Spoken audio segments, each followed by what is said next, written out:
नमस्कार दोस्तों, मेरे यूट्यूब चैनल पे आप सबका बहुत-बहुत स्वागत है। तो मार्गशीर्ष अगहन महीने के जो गुरुवार होते हैं, 3 से 4 या 4 या 5 से ज़्यादा गुरुवार नहीं पड़ते हैं महीने में। तो जो 4 से 5 गुरुवार होते हैं, उसमें जो आप पूजा करेंगे, जैसे आपने गुरुवार के दिन पूजा की, बुधवार के दिन आपने पूजा की सारी तैयारी कर ली, दहलीज की पूजा कर ली, अर्थात बाहर हमें दहलीज कैसे सजाना है, इसका वीडियो मैंने आप सबको चैनल पे अपलोड कर दिया। आप सबने नहीं देखा तो प्लीज़ आप सब जा कर के मेरे चैनल पर गो थ्रू करते रहिए। तो पहले आपको दहलीज की पूजा बुधवार को ही कर लेनी है। बाहर लीप लेना है, साफ़ सफाई अच्छे से कर लेनी है, क्योंकि गुरुवार के दिन हम ये सारे काम नहीं करते। इसी प्रकार से हमें बाल वगैरह भी बुधवार के दिन ही धो लेना है, गुरुवार के दिन नहीं धोना है।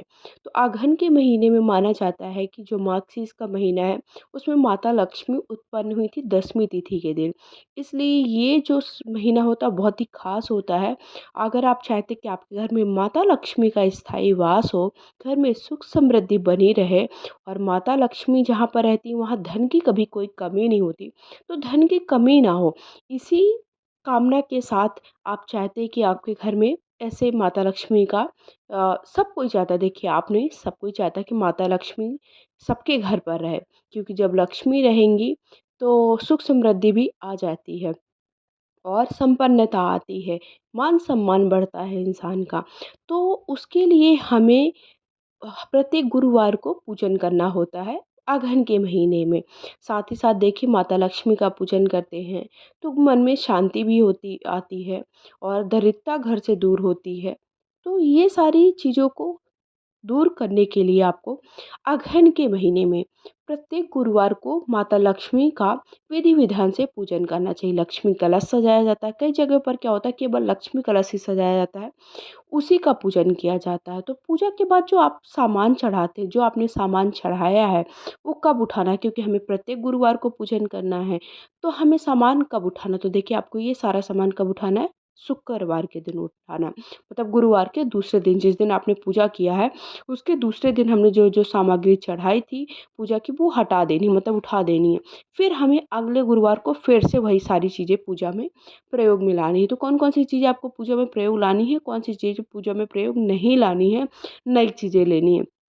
तो ये सारी चीज़ें मैं आपको यहाँ पर बताने वाली हूँ। तो देखिए, सबसे पहले जो लक्ष्मी गणेश की मूर्ति आपने रखी है, मूर्ति या फ़ोटो रखे हैं, जो कलश बनाया है, तो कलश जो बनाया है वो आपको प्रत्येक गुरुवार को अलग से, अगर आप कलश बना करके पूजा करें, कलश में कई लोग क्या करते हैं, नारियल होता है अर्थात जो श्रीफल होता है उसी पर माता लक्ष्मी का स्वरूप देते हैं, उन्हें तैयार करते हैं, उन्हें अच्छे से श्रृंगार उनका करते हैं, तो वो आपको फिर से करना पड़ेगा। लेकिन अगर आप केवल लक्ष्मी माता की फ़ोटो या तस्वीर रख रहे हैं तो आपको वो फिर से आपको पूजा स्थल पर रख कर के दोबारा प्रयोग में ला लें। उसके बाद जो आपने फल चढ़ाए थे वो फल क्या करना है आपको, घर के सारे सदस्य प्रसाद स्वरूप में लेना है, या फिर आप खुद भी उसे अ, खा सकते हो। इसी प्रकार से जो भी आपने भोग में सामग्री चढ़ाई वो सारी आप प्रयोग में ला लोगे, मतलब घर के सदस्य को बांट सकते हो और इतना आपको किसी भी ब्राह्मण को देने की ज़रूरत नहीं है। उसके बाद जो फूल वगैरह चढ़ाएँ, फूल पत्तियाँ हैं वो सारी आप देखिए, सबसे अच्छा होता है कि हम किसी मिट्टी का जो गमला है, गमले में डाल दें तो वो बहुत ही अच्छा होता है, और या फिर आप देखिए कहीं पर भी जल में भी प्रवाहित कर सकते हैं। इसके बाद मैंने चांदी की लक्ष्मी गणेश रखे थे, उन्हें फिर से आप पूजा स्थल पर रख के दोबारा आप प्रयोग में ला लीजिए जब नेक्स्ट गुरुवार को आप पूजा करेंगे तब।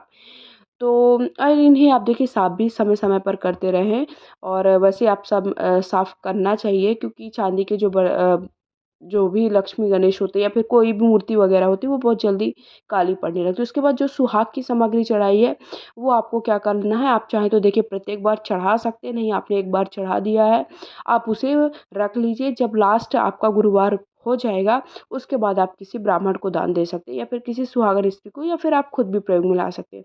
उसी प्रकार श्रीफल आपने एक बार चढ़ा दिया, दोबारा आपको चढ़ाने की आवश्यकता नहीं। आप चाहें, आपकी सामर्थ्य है, आपकी इच्छा है, वो बात की, वो अलग चीज़ हो गई। देखिए लेकिन ऐसा नहीं कि आपको हर बार ये सारी चीज़ें चढ़ाने की आवश्यकता है। उसके बाद जो आपने भोग के साथ-साथ जो आपने खाने की सामग्री भी चढ़ाई होती है, जैसे पकवान वगैरह आप घर पर भी बना के चढ़ाते हैं, वो भी आपको क्या करना है, शाम को पूजा करते हैं। जैसे साउथ में क्या होता है 3 बार पूजा करते हैं, तो जब आप शाम को पूजा करें, तो पूजा करने के बाद आप वो सारी चीज़ें उठा लीजिए, और घर के जैसे ही दीपक आपका शांत हो जाता है, उसके बाद घर के ही सारे सदस्यों को आपको वो बाँट देना है। उसके बाद जो कलश में आपने गेहूँ रखा है था या फिर चावल रखा है, जो भी आपने रखा है, उसे क्या करना है, उसे आपको पक्षियों को, ज़्यादा आपने नहीं डाला तो दे रखा है तो पक्षियों को, या फिर आप इकट्ठा करते जाइए प्रत्येक वार का। और जब 4 गुरुवार आपके हो जाएँगे, 4 से 5 गुरुवार, तो आपको फिर लास्ट में आपको किसी ब्राह्मण को भी आप थोड़ा ज़्यादा मात्रा में सीधा, जिसे कहा जाता है सीधा, मतलब चावल, गेहूँ इतना निकाल दीजिए कि वो ब्राह्मण एक बार का भोजन कम से कम कर सके। जिसे भी हम देते हैं ना दान में, तो इतना देते हैं कि हमें एक बार का वो भोजन कर सकें। उसके बाद जो कलश का जल है, उसे आप चाहें तो तुलसी की क्यारी में भी डाल सकते हैं, या फिर आप किसी भी गमले में डाल सकते हैं। जो आपने हल्दी की गांठ है, सुपारी की गांठ है, वो सारी चीज़ें आप निकाल के फिर से प्रयोग में, फूलों की माला है वो आपको क्या करना है, जल में विसर्जन कर देना है। या फिर आप उसका क्या कर सकते हो, देखिए इस समय ट्रेंडिंग में धूप बनाने का है, धूप बना सकते हो तो वो भी आप कर सकते हैं। तो उसका मैंने वीडियो तो नहीं बनाया, बट आपको बता रही हूँ कि कई लोग देखिए इस समय धूप बना लेते हैं उन्हीं फूलों की माला, फूलों को निकाल करके उनकी पत्तियों का।